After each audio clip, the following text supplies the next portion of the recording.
Hello students, very good evening to all. So हम discuss कर रहे थे मैथमेटिकल टूल्स, जिसमें हमने लास्ट क्लास में डिस्कस किया था about the differentiation. So I hope सबने उसके क्वेश्चंस ट्राई कर लिए होंगे डिफरेंशिएशन के। अब आज हम डिस्कस करने जा रहे हैं इंटीग्रेशन। अब इंटीग्रेशन के जो क्वेश्चंस हैं उसमें बहुत ज़्यादा रूल्स फिजिक्स में अप्लाई नहीं होंगे। मतलब वो ऐसा है कि अगर 2-3 बेसिक्स रूल्स अच्छे से समझ लिए, उसके बाद इंटीग्रेशन के क्वेश्चंस फिजिक्स में बहुत इजीली अप्लाई कर सकते हो। तो ये ज़्यादा टफ नहीं है, बहुत इजी सा है। कुछ रूल्स ध्यान से समझने हैं और हम उसके बाद देखेंगे motion in a straight line में कि हम उन रूल्स को कैसे अप्लाई कर पा रहे हैं। That's it. सो अब हमारे पास है नेक्स्ट इंटीग्रेशन।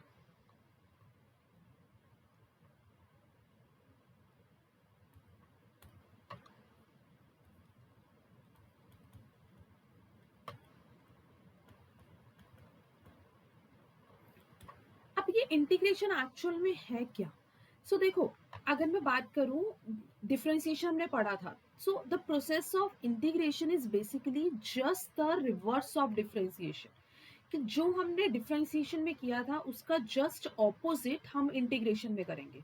और इंटीग्रेशन का जो सिंबल है उसको हम डिनोट करते हैं इस सिंबल से। This symbol indicates that we are doing integration. So integration simply हमारे पास क्या है? The process of integration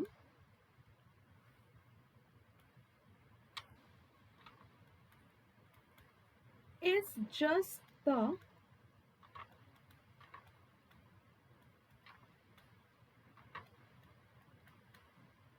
reverse of differentiation.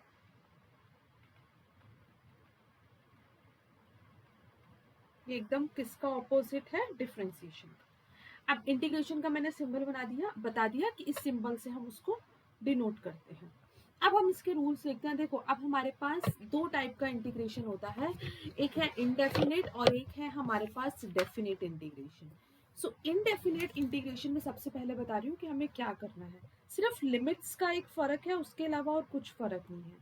देखो हमारे पास क्या है, फर्स्ट है इनडेफिनेट इंटीग्रेशन। अब स्टूडेंट्स, ये इनडेफिनेट इंटीग्रेशन क्या है? इनडेफिनेट मतलब जिसकी ये डिफाइन नहीं है कि वो स्टार्ट कहाँ से हो रहा है और एंड कहाँ से हो रहा है। देखो, इंटीग्रेशन का हम यूज क्या करते हैं? बेसिकली सम अप करने के लिए। मान लो कि मेरे पास एक स्मॉल मैंने एरिया ले लिया, या कोई भी स्मॉल एलिमेंटल एरिया ले लिया, कुछ भी पार्ट ले लिया। मुझे उस पूरे का कुछ एरिया कैलकुलेट करना है, या कोई पेरीमीटर कैलकुलेट करना है, कुछ भी कैलकुलेट करना है। सो मान लो वो एक ऐसी फिगर है जिसका मुझे फॉर्मूला नहीं पता। ठीक? तो अगर मुझे ऐसे मान लो ऐसी कोई इनडेफिनेट सी शेप होगी, तो ऑब्वियसली मुझे इसका एरिया नहीं पता होगा। सो मेथड ये होता है कि हम एक स्मॉल एलिमेंट के लिए सॉल्व कर लेते हैं, क्योंकि स्मॉल एलिमेंट के लिए सॉल्व करना इजी है। सो हम उसको एक एजम्पशन मान के इस स्मॉल एलिमेंट का सॉल्व कर लेते हैं, और फिर कहाँ से स्टार्ट हुआ और कहाँ से एंड हुआ उतने पार्ट का इंटीग्रेशन कर देते हैं। ऐसे तो हम इसे अप्लाई करते हैं, बट इनडेफिनेट इंटीग्रेशन हमारे पास क्या है, जिसमें हमें हमारा स्टार्टिंग और एंडिंग पॉइंट नहीं पता। So just we have to apply the rule. तो रूल हमारे पास देखो क्या है। अगर मुझे इंटीग्रेशन निकालना है x to the power n, उसका इंटीग्रेशन हमारे पास सॉल्व करके आएगा x to the power n dx का मुझे इंटीग्रेशन सॉल्व करना है। सो इंटीग्रेशन मेरे पास सॉल्व करके यहाँ पे क्या होगा, x पावर में एक ऐड कर दो n+1 upon same power n+1। तो बच्चे याद करो, डिफरेंशिएशन में हम क्या करते थे? माइनस करते थे, पावर को आगे ले आते थे और पावर में से माइनस करते थे। तो माइनस का रिवर्स क्या हुआ? प्लस। इसीलिए हम यहाँ पे इंटीग्रेशन के कॉन्सेप्ट में हम प्लस यूज कर रहे हैं। सो यहाँ पे क्या है, x n+1 अपॉन n+1। सो अगर मैं ऐसे बोलूं, integration of x square dx।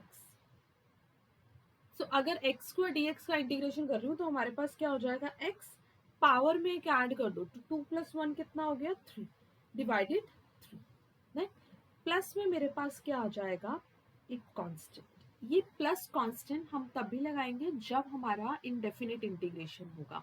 मतलब यहाँ पे और यहाँ पे कुछ भी वैल्यूज नहीं लिखी होंगी, that is known as indefinite integration. एक एग्जांपल और करके देखते हैं। जैसे मान लो बच्चे कि हमारे पास क्या है,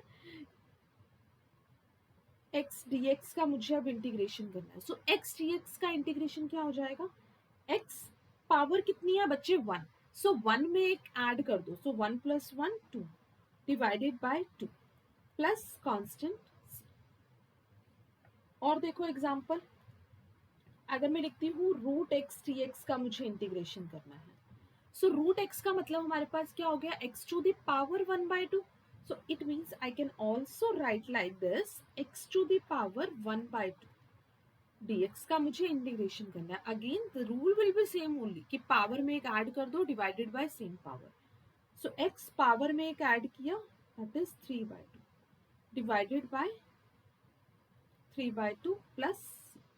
सो हमारे पास ये आंसर हो जाएगा, इसको ऐसे डायरेक्ट ऐसे लिख दो, 2/3 x to the power 3/2 plus constants. So ये तो हो गया हमारे पास रूल नंबर 1, जिसमें हमें सिंपल क्या करना है, पावर को ऐड करना है डिवाइडेड बाय सेम पावर। अब सेकेंड रूल हमारे पास क्या है, सेकेंड रूल है, अगर मेरे पास प्लस की फॉर्म में मान लो u plus v d x का इंटीग्रेशन करना है, सो सिंपली मैं पहले इसका इंटीग्रेशन करूंगी फिर इसका इंटीग्रेशन करूंगी, मतलब u d x plus v d x, first term plus second term, ऐसे जितनी भी टर्म्स होंगी इंडिविजुअली मैं उसका इंटीग्रेशन कर दूंगी, I will get my answer. For example अगर मेरे पास क्वेश्चन ऐसा है, मान लो ये 2 + 3x dx है, अब मुझे इंटीग्रेशन करना, दैट मीन्स मैं सबसे पहले ये 2 dx का इंटीग्रेशन करूंगी प्लस 3x dx का इंटीग्रेशन करूंगी, राइट। सो अब ये 2 क्या है, कांस्टेंट है। अब कांस्टेंट का डिफरेंशिएशन मैंने समझाया था वो होता था 0, बट इंटीग्रेशन हमारे पास 0 नहीं होगा। एक्चुअल में जब कांस्टेंट टर्म होती है तो ये d से इंटीग्रेशन कैंसिल हो जाता है जब कांस्टेंट है सिर्फ, तो this d will be cancel by this integration, so directly 2x।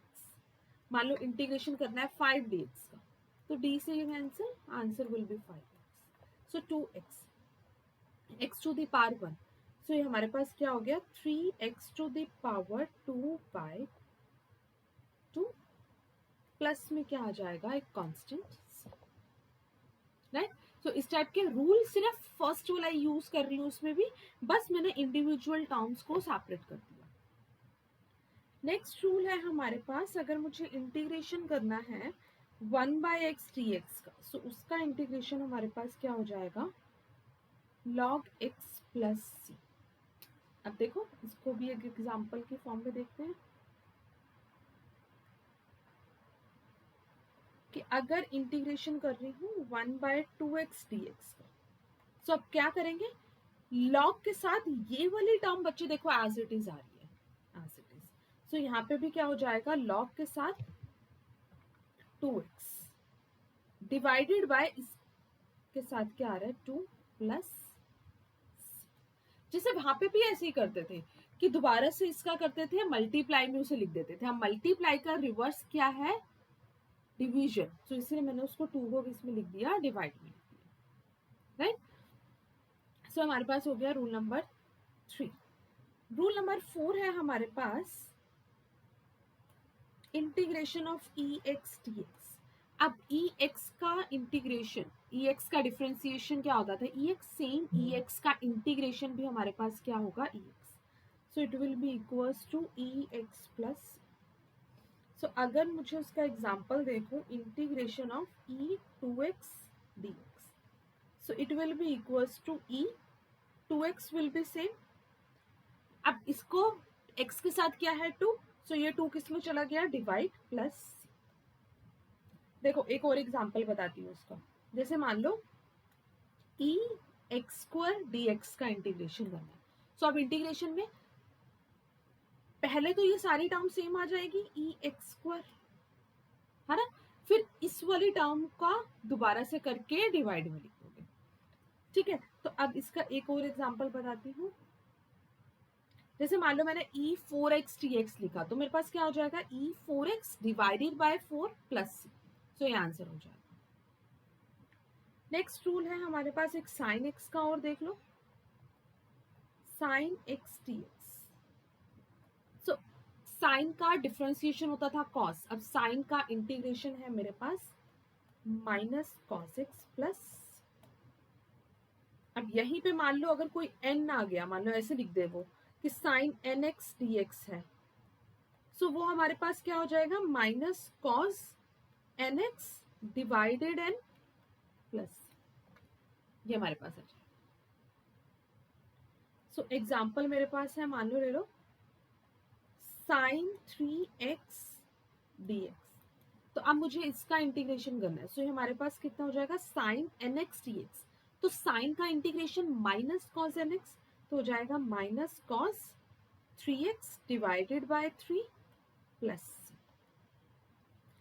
अगर मैंने बोल दिया साइन 4x dx तो 4 विल बी एन, सो यहाँ पे हमारे पास क्या हो गया minus cos 4x bye 4 plus, ये हमारे पास हो गया आंसर। ठीक, फिर हमारे पास नेक्स्ट है कॉस का integration, integration of cos x dx. So cos x का इंटीग्रेशन है साइन एक्स प्लस सी, ये जो बेसिक वाले हैं इसे मैं हाईलाइट कर देती हूँ। So integration of cos x dx का, कॉस का इंटीग्रेशन साइन।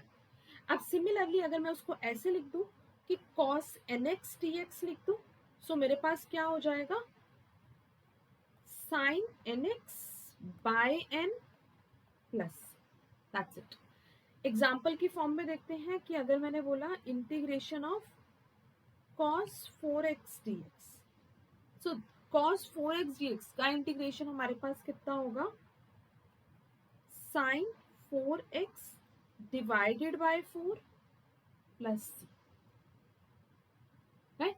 सो ये हमारे पास बेसिक रूल्स हैं, सबसे ज्यादा यही रूल यूज होगा हमारे पास।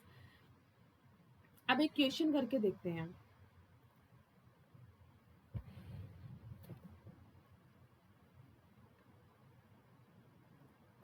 ये है हमारे पास इनडेफिनेट इंटीग्रल जिसमें हमारे पास लिमिट्स डिफाइन नहीं थी। सो अब अगर मुझे ऐसे करना है integration of 3x plus 6 7 dx, इसका इंटीग्रेशन करना है। सो हमारे पास देखो इंटीग्रेशन करने के लिए सेम वही रूल अप्लाई कर रही हूँ कि पावर में तो पहले एक ऐड कर डिवाइडेड बाय सेम पावर, तो इसका मतलब मैंने किया 3x प्लस 6 7 प्लस 1 8 अपॉन 8। ठीक, फिर इसके साथ कांस्टेंट है, कांस्टेंट का तो कोई मतलब नहीं है, बट यहाँ पे 3x के साथ क्या है 3, सो ये 3 हमारे पास किस में चला गया मल्टीप्लाई में, so your answer will be equals to 3x plus 6 8 upon 24 plus constant. देखो सेम चीज हर बार जो x के साथ है वो डिनोमिनेटर में आ जाता है, जो भी x के साथ है, तो x के साथ 3 था तो 3 मेरे पास ये डिनोमिनेटर में आ गया, तो मेरे पास आंसर आ गया, राइट। तो ये हो गया हमारे पास इनडेफिनेट इंटीग्रल। अब इसी को अगर मैं डेफिनेट इंटीग्रल की बात करूं तो हम उसमें क्या करते हैं,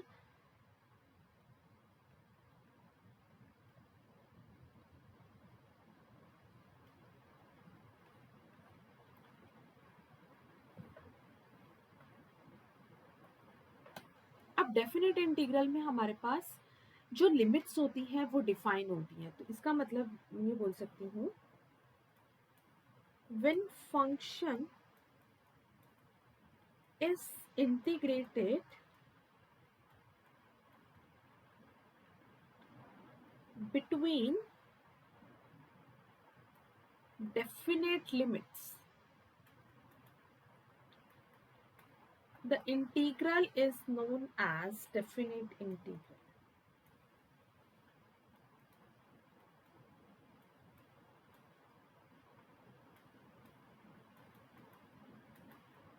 Then that integral is known as definite integral. So definite integral हमारे पास हो गया कि लिमिट्स डिफाइन होंगी। अब लिमिट्स कैसे डिफाइन होती हैं, जैसे यहाँ पे लिखा होगा a, यहाँ पे b, कोई भी फंक्शन है एफ एक्स डी एक्स, सो मुझे लिमिट्स इसका इंटीग्रेशन करना है। सो ये a जो नीचे लिख रहे हैं इसे हम क्या बोलते हैं लोअर लिमिट, और ये जो ऊपर लिख रहे हैं इसे हम क्या बोलते हैं, upper limit, lower limit and upper. तो जब हम इंटीग्रेशन करेंगे तो हम इसका इंटीग्रेशन करेंगे, इसका इंटीग्रेशन किया, मान लो कुछ भी आया fx, फिर लिमिट्स पुट करनी होंगी a से b। लिमिट्स हम कैसे पुट करते हैं, upper limit minus lower limit, यानी कि जहां जहां पे x होगा, ध्यान से देखना, जहां जहां पे x होगा वहां पे होगी पहले अपर लिमिट पुट। सो इसका मतलब मैं ब्रैकेट में लिख देती हूँ upper limit minus lower limit. अब जहां जहां पे x है वहां पे पहले अपर लिमिट पुट करूंगी, तो इसका मतलब f of b minus lower limit, that is f of a, where a is known as the lower limit and b is known as the upper limit। एक question बताती हूँ कि कैसे हम इसको अप्लाई कर रहे हैं, कि अगर मेरे को इंटीग्रेशन करना है, मान लो लिखा हुआ है x to the power 2 dx का इंटीग्रेशन करना है 0 से लेकर 1 तक। बहुत सिंपल से क्वेश्चन से स्टार्ट कर रहे हैं कि मुझे इंटीग्रेशन करना है 0 से 1 तक x स्क्वायर dx। तो इंटीग्रेशन करूंगी तो क्या हो जाएगा, x पावर में एक ऐड कर दो, that is 2 plus 1 divided by same power 2 plus 1। Limits क्या पुट होंगी, 0 से 1। तो हमारे पास क्या हो गया, x क्यूब बाय 3 0 टू 1। अब 1/3 हमारे पास क्या आ गया, बाहर लिख लेंगे, x की जगह पे 1 पुट कर लिया, 1 क्यूब माइनस x की जगह पे 0 पुट कर। सो आंसर कितना आ गया, 1/। और एग्जांपल देखो,